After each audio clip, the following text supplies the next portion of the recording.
전 조국의 푸른 하늘에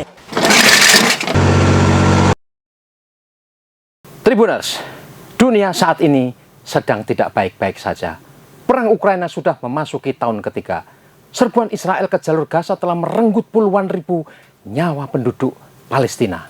Kehancuran fisik serta hilangnya nyawa manusia di berbagai medan konflik dunia telah mencapai jumlah yang sangat menyedihkan.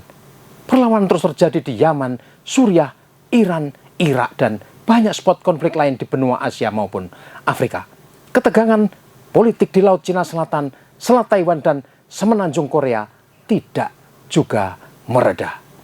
Tribuners, inilah Global Views, sudut pandang kita tentang ragam konflik internasional yang berdampak signifikan kepada kita semua. Para pemimpin Ukraina kini melambungkan harapan akan segera melihat langsung kiprah jet tempur multifungsi F-16 Fighting Falcon di langit negaranya. Bantuan militer modern kelas berat dari NATO itu diyakini akan menyelamatkan Ukraina dari kekalahan strategis melawan Rusia. Secara spesifik, negara yang sudah menyatakan siap menghibahkan jet F-16-nya adalah Denmark, Swedia, Norwegia, Belanda, Estonia, dan tentu saja Amerika Serikat. Pentagon telah melatih sejumlah kecil pilot Ukraina agar bisa menerbangkan jet F-16 lewat pendidikan khusus di Morris National Guard Base di Tucson, Arizona. Pelatihan secara kilat juga secara bersamaan diselenggarakan di pangkalan udara Skrydstrup, Vogens, Denmark. Negara-negara NATO itu berkomitmen mengirimkan setidaknya 60 unit jet tempur F-16 secara bertahap ke Ukraina. Apakah bantuan militer canggih dan bernilai triliunan dolar Amerika Serikat ini akan benar-benar mengubah situasi di medan tempur Ukraina? Bagaimana Moskow menanggapi kehadiran jet tempur F-16 yang berpotensi menaikkan level pertempuran udara di langit Ukraina dan Rusia? Pertama, ada situasi menarik ketika rencana besar dan agresif NATO itu justru ditanggapi sebuah perusahaan pengeboran minyak Rusia. Forest, nama perusahaan itu menjanjikan hadiah 15 juta rubel atau sekira 150 ribu dolar bagi setiap pilot Rusia pertama yang menembak jatuh F-16 NATO. Ini jelas semacam reaksi sinis sekaligus sarkastis karena jet tempur modern kiriman NATO ke Kiev dianggap tak lebih permainan berhadiah. Hadiah yang begitu besar itu pasti akan membuat setiap tentara Rusia entah di darat maupun udara dan laut akan berlomba-lomba memburu jet-jet tempur F-16 yang diterbangkan Ukraina. Dari reaksi ini kita bisa menyaksikan betapa kehadiran pesawat tempur F-16 takkan berbeda dengan tank M1 Abrams dan Leopard 2 kiriman Amerika Serikat dan Jerman. Kedua tank tempur berat itu rontok sangat mudah di medan pertempuran hanya di tangan rudal anti-tank maupun drone kamikaze kecil Rusia. Tank-tank M1 Abrams dan Leopard 2 tak banyak berperan dan sudah tidak terbukti tak mampu mengubah apapun keadaan di garis depan. Kehancuran tank-tank buatan Jerman dan Amerika Serikat itu sangat terlihat menyertai ambruknya pertahanan kota Avdiivka yang kini dikuasai pasukan Rusia. Ini adalah kenyataan pahit bagi Ukraina. Bagi NATO, ini kerugian sangat besar yang mempertontonkan kelemahan alat tempurnya di depan militer Rusia. Citra superioritas militernya yang merosot. Rusia bahkan menghinanya dengan memamerkan rongsokan tank M1 Abrams dan Leopard 2 di Taman Kemenangan Moskow. Selusin jet tempur F-16 pertama diperkirakan akan tiba di Ukraina dalam beberapa minggu setelah pilot mereka menyelesaikan pelatihan di Arizona dan Denmark. Pesawat bermesin tunggal yang juga dikenal sebagai Fighting Falcon atau Viper telah ditampilkan superioritasnya dalam banyak film aksi dan video game Hollywood. Pesawat itu diluncurkan pada tahun 1974 dan dikembangkan setelah perang di Vietnam. Ketika itu pesawat-pesawat MiG Soviet mampu mengalahkan jet-jet tempur Amerika Serikat yang lebih berat dan lebih lambat. Diproduksi Lockheed Martin, F-16 adalah salah satu jet tempur yang paling banyak digunakan di dunia yang dibeli sekurangnya 2 lusin negara di seluruh dunia.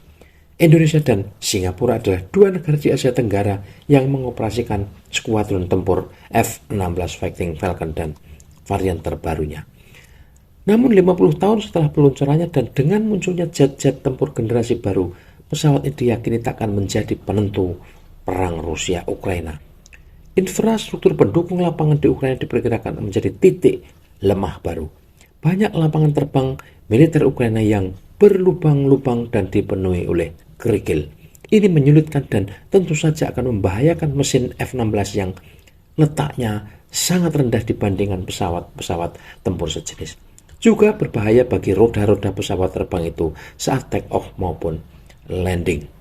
Masalah yang jauh lebih besar lagi adalah jumlah rudal yang disuplai Barat menyertai pengiriman pesawat itu. Jet F-16 termasuk pesawat yang mudah membawa berbagai rudal atau bom. Nyaris mirip mainan Lego yang bisa dimodifikasi bermacam-macam. Tapi kehadiran persenjataan yang bisa digendong pesawat itu ke Ukraina masih jadi tanda tanya besar. Apakah NATO juga akan melengkapi skuadron F-16 itu dengan rudal udara ke udara untuk keperluan pertempuran udara? Ini juga masih tanda tanya lagi. Rudal-rudal yang akan diberikan kemungkinan besar memiliki jangkauan 120 km saja, sementara rudal Rusia dapat terbang hingga 300 km. Ini akan menjadi kelemahan signifikan bagi Ukraina dan mempertahankan keunggulan teknis bagi Rusia. Sementara pelatihan bagi pilot Ukraina agar bisa mengoperasikan jet tempur F-16 sangat singkat dan pasti simulasi realnya pun juga sangat terbatas. Lagi-lagi, ini akan jadi kelemahan pilot Ukraina yang sebelumnya terbiasa menerbangkan jet-jet tempur dari era Uni Soviet. Sebaliknya, pilot-pilot tempur Rusia sudah mempelajari jet-jet tempur NATO termasuk F-16 ini sehingga mereka akan sangat siap menghadapinya. Pertempuran udara jika terjadi pasti akan berlangsung dramatis dengan keunggulan teknis strategis tetap ada di pihak Rusia. Para petinggi Ukraina berharap mendapatkan rudal udara ke udara AIM-120 yang mungkin dapat mengakhiri keunggulan terbesar Rusia di medan perang. Pada tahun lalu pesawat-pesawat Rusia tidak perlu terbang di atas posisi sebenarnya di Ukraina karena bom mereka dapat meluncur puluhan kilometer jauhnya. Bom-bom KAB yang dibawa jet-jet tempur Rusia secara presisi mampu menghancurkan bangunan-bangunan yang paling dibentengi tanpa perlu mendekat ke sasaran. Inilah realitas di medan perang Ukraina. Kehadiran armada udara bantuan NATO ke Ukraina tidak akan banyak berpengaruh. Ukraina terlanjur kehilangan pijakan-pijakan strategis di berbagai kota di garis depan, selain kehilangan banyak sumber daya militernya di dalam pertempuran. Bagi Rusia, menderasnya bantuan militer NATO ke Kiev itu justru hanya akan memperkuat cengkeraman, bahkan penetrasi mereka semakin jauh ke wilayah Ukraina. Bagi warga dunia, kita telah menyaksikan fakta-fakta semakin dalam dan terbukanya keterlibatan NATO dan kekuatan berat lainnya dalam perang Ukraina. Konfrontasi langsung Rusia dengan NATO, dengan Uni Eropa, dan dengan kekuatan superpower tinggal menunggu waktu. Tribuners, pilihan berat ini semakin membuka peluang terjadinya perang skala global di Eropa jika potensi digunakan senjata nuklir dalam situasi yang bergerak semakin buruk ini.